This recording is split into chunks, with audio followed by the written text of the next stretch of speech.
Perjanjian 1MDB IPIC elak pendedahan salah urus. Kita perlu melihat isu 1MDB IPIC ini dari sudut yang lebih mendalam. Apa yang sebenarnya berlaku? Perjanjian antara Malaysia dan Abu Dhabi ini bukan sekadar penyelesaian kewangan. Ia adalah strategi untuk elak pendedahan lebih besar yang boleh menjatuhkan banyak pihak di peringkat antarabangsa. Tetapi kenapa Najib yang harus dipersalahkan? Hakikatnya, Abu Dhabi sendiri ada masalah dalam pengurusan dana mereka. Ada individu seperti Kadim Al-Kubashi yang ditangkap tetapi sehingga kini belum ada pendakwaan. Apa yang kita lihat di sini adalah percaturan politik global yang cuba menjadikan Najib dan UMNO sebagai kambing hitam. Adakah ini kebetulan atau memang ada agenda tersembunyi dari luar untuk melemahkan Malaysia?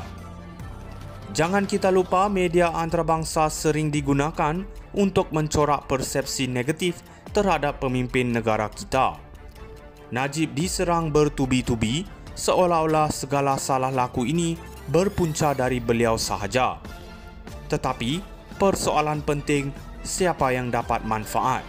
Mengapa Abu Dhabi begitu cepat ingin selesaikan perkara ini di luar timbang tara? Rakyat Malaysia perlu lebih bijak membaca permainan ini. Jangan kita mudah percaya dengan propaganda yang dimainkan oleh pihak luar dan musuh politik. Isu ini lebih besar daripada sekadar Najib atau UMNO. Ini adalah soal kedaulatan negara kita dan bagaimana kita ditadbir. Jadi fikir-fikirkanlah, adakah ini serangan terancang untuk menjatuhkan kepimpinan Melayu di Malaysia? Atau ada kuasa besar yang mahu menukar haluan negara demi kepentingan mereka sendiri? Perjanjian 1MDB IPIC elak pendedahan salah urus. Kita perlu melihat isu 1MDB IPIC ini dari sudut yang lebih mendalam. Apa yang sebenarnya berlaku? Perjanjian antara Malaysia dan Abu Dhabi ini bukan sekadar penyelesaian kewangan. Ia adalah strategi untuk elak pendedahan lebih besar yang boleh menjatuhkan banyak pihak di peringkat antarabangsa. Tetapi kenapa Najib yang harus dipersalahkan?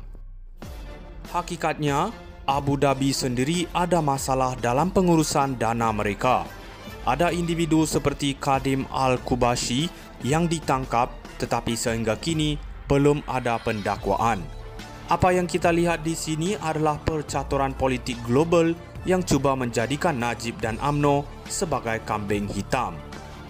Adakah ini kebetulan atau memang ada agenda tersembunyi dari luar untuk melemahkan Malaysia? Jangan kita lupa media antarabangsa sering digunakan untuk mencorak persepsi negatif terhadap pemimpin negara kita. Najib diserang bertubi-tubi seolah-olah segala salah laku ini berpunca dari beliau sahaja. Tetapi persoalan penting, siapa yang dapat manfaat? Mengapa Abu Dhabi begitu cepat ingin selesaikan perkara ini di luar timbang tara? Rakyat Malaysia perlu lebih bijak membaca permainan ini.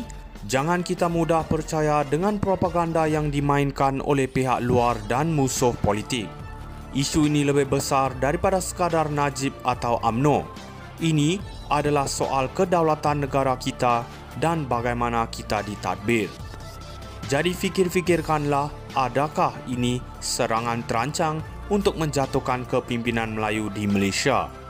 Atau ada kuasa besar yang mahu menukar haluan negara demi kepentingan mereka sendiri?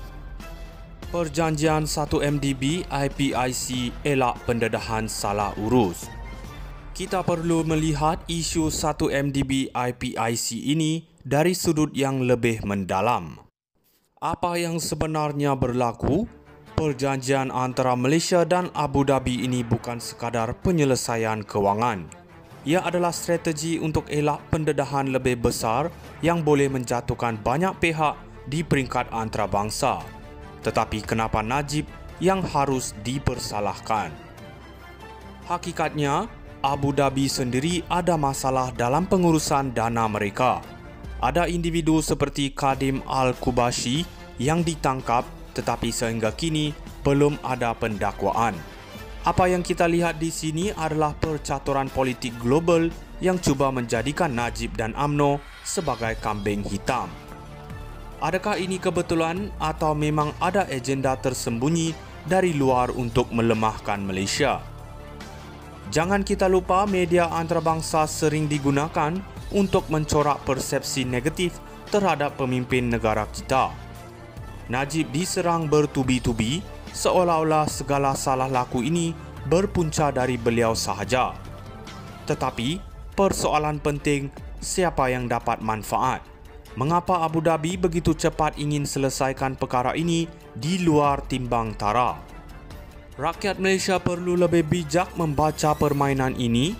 Jangan kita mudah percaya dengan propaganda yang dimainkan oleh pihak luar dan musuh politik. Isu ini lebih besar daripada sekadar Najib atau UMNO. Ini adalah soal kedaulatan negara kita dan bagaimana kita ditadbir. Jadi fikir-fikirkanlah, adakah ini serangan terancang untuk menjatuhkan kepimpinan Melayu di Malaysia? Atau ada kuasa besar yang mahu menukar haluan negara demi kepentingan mereka sendiri? Perjanjian 1 MDB IPIC elak pendedahan salah urus. Kita perlu melihat isu 1 MDB IPIC ini dari sudut yang lebih mendalam. Apa yang sebenarnya berlaku? Perjanjian antara Malaysia dan Abu Dhabi ini bukan sekadar